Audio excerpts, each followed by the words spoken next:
আজকে ট্রেনের ভিতরে ঘটে যাওয়া একটা ঘটনা আপনাদের বলি। যখন ট্রেন চলছিল তো এক বাদামালা আঙ্কেলের সাথে বা ঝালমুড়িওয়ালা আঙ্কেলের সাথে একটা ছেলে কথা কাটাকাটি করে। তো আমাদের ব্যবহার অত্যন্ত খারাপ ব্যবহার। আসলে আমরা বাঙালিরা ব্যবহারটা শিখিনি এবং আমাদের পারিবারিক যে ব্যবহারটা আছে মানে খারাপ, আমাদের দেশের যে পারিবারিক ব্যবহার আছে এই ব্যবহারটা থেকে আমরা শিখি।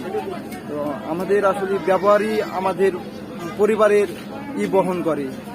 তো কেমন আমরা কেমন পরিবার থেকে উঠে আসছি এইটা রাস্তাঘাটে তার পরিচয় পাওয়া যায়। তো ওই ছেলেটা এমনভাবে ব্যবহার করছে, হয়তো সে লেখাপড়া করে, নয়তো সে কোনো কাজে ভিতরে আছে। তো ছেলেটা অত্যন্ত ওই বাদামওয়ালা আঙ্কেলের সাথে খারাপ ব্যবহার করে।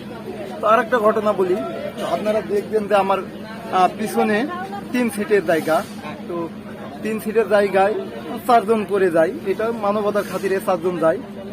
তো এক আপুকে বলছে এক আপুর জন্য যে আমি এখানে বসি, তো একটু জায়গা চাইছি।